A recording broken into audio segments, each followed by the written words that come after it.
Hey everyone, it's that time. We are at the beginning of May. April's just finished, and of course, you're absolutely going to watch this one through because there are some really changing numbers this time compared to maybe other months where it's not been so great. So let's get into some stats.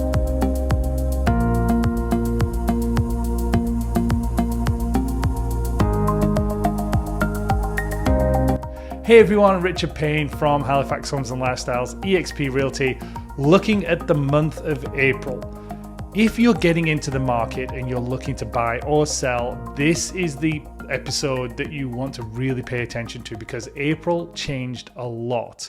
Not just because there was no mortgage rate changes for the whole of 2024 so far. Likely the announcement in June is also going to be no change as well. But because of the activity that happened, what happened to the price? What happened to the number of new listings that came up? We are back into all offers in by a certain day on a certain time, and we are waiting with multiple offers. We were just in one on the weekend. Not a cheap property, like $599,999, just call it $600. But we were one of 5 offers that were in there. And yes, we did have to go over asking price, and no, we didn't get it. So it's going to be an interesting one to watch because I have a funny feeling we might even have been at the bottom of the price over asking.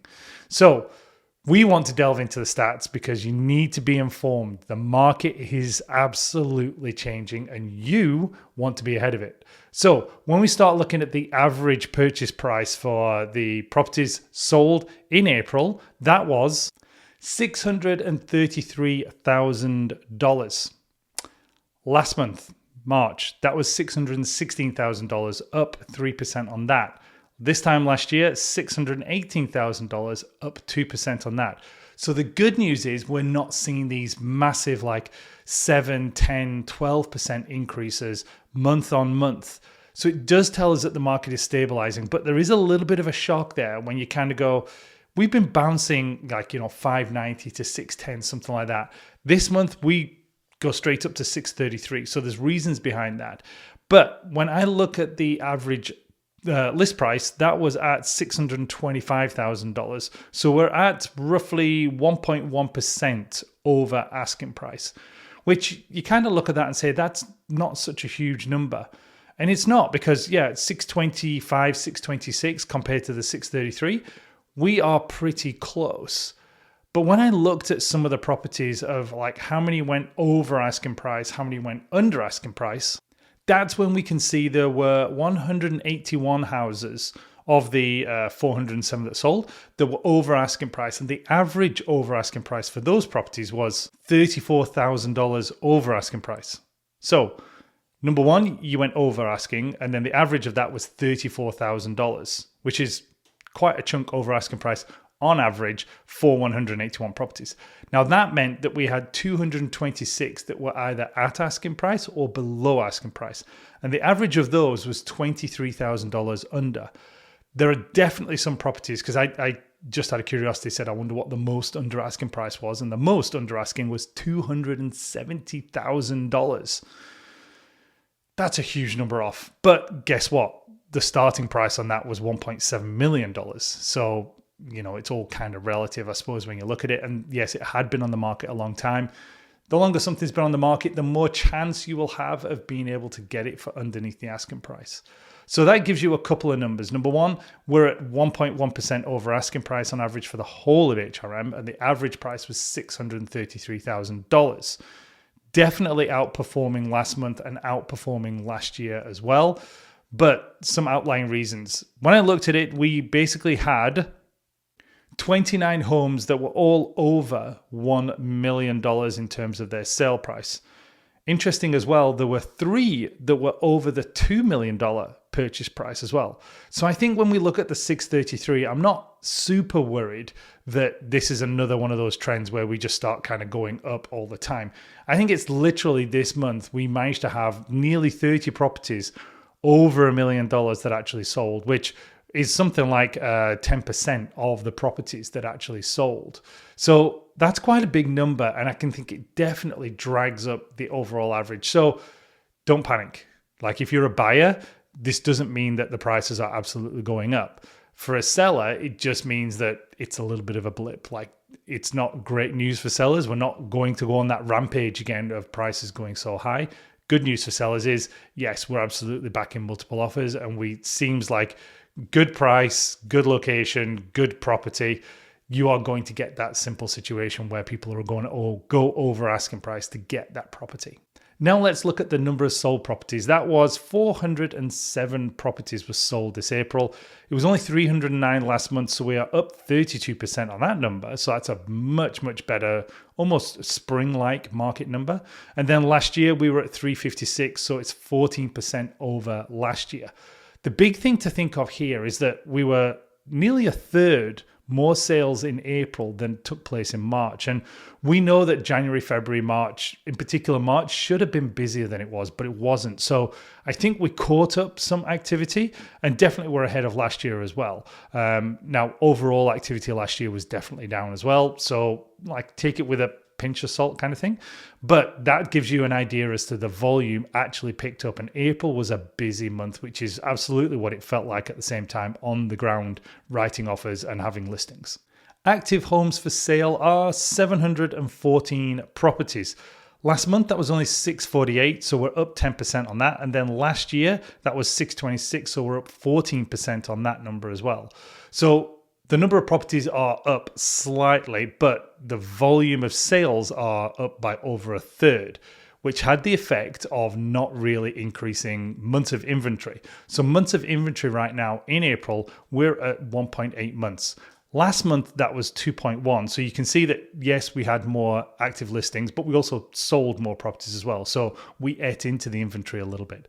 Last year, that was 1.8. So kind of status quo from last year to this year in terms of inventory. Let's look at days on market, because we are at 37 days on market, 39 last month. So we've actually increased that a little bit. We're still over 1 month on average to sell your property here in HRM. And it was 25 last year. So we are definitely up on last year in terms of where we're actually coming in for how long properties are going to sell. And it certainly feels that way, because a lot of times we're all about how does it feel on the ground doing the actual, in the trenches, doing the work versus what are the stats showing us. This month it feels like, for April, because we're in May, it definitely feels like we're actually feeling like the numbers are actually showing us as well. So it's starting to make sense.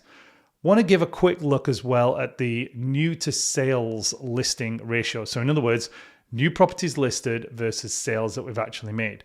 New properties this month were 602 new listings were brought to the market in the month of April.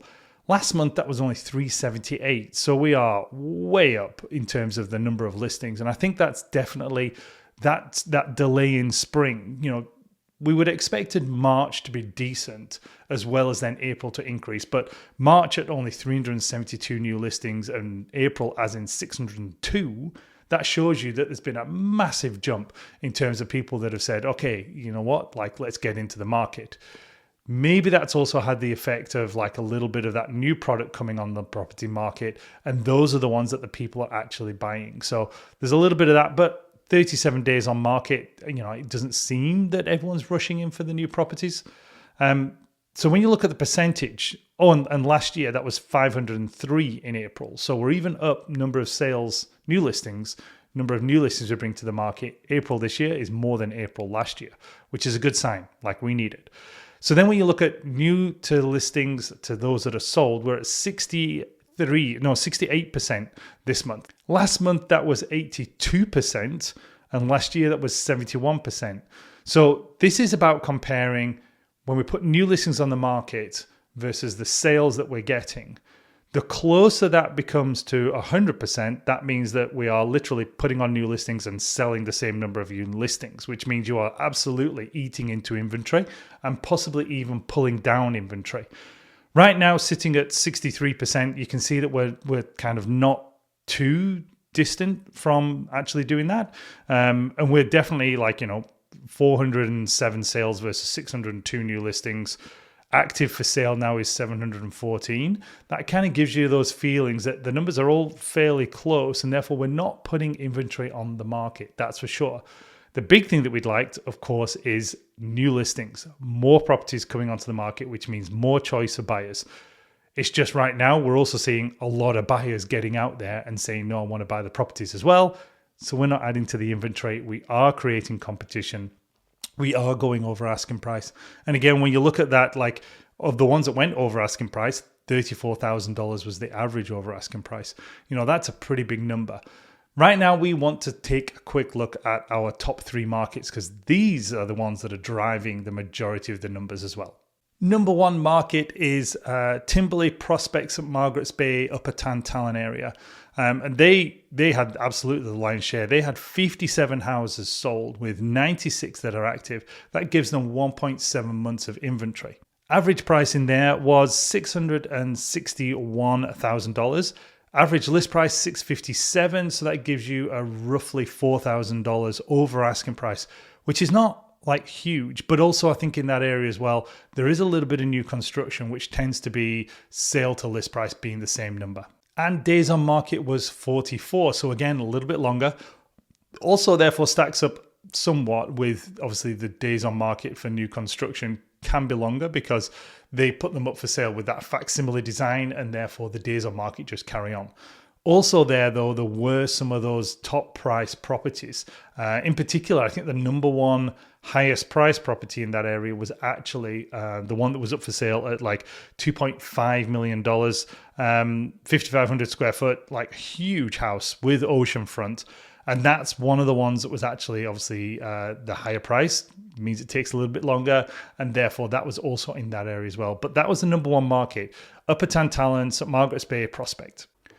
Number 2 was Bedford. Now in that area, usually it's a lot of new construction, but this time not a huge amount of stuff. A lot of new construction closed in Bedford, but wasn't actually basically sold in the month of April. So when we look at Bedford, average price point there was $818,000. Average list was $823,000. So you actually were getting a little bit underneath asking price there.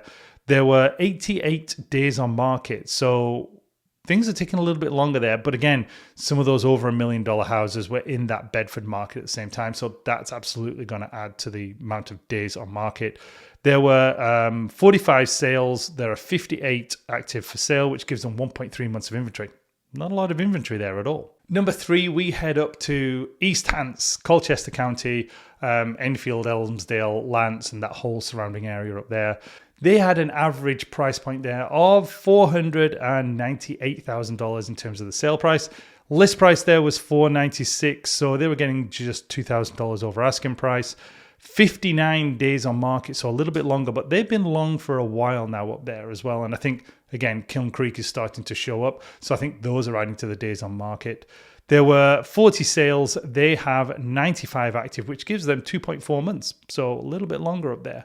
But those are our top 3 markets. And the key thing to remember here is the advice is the market is heating up.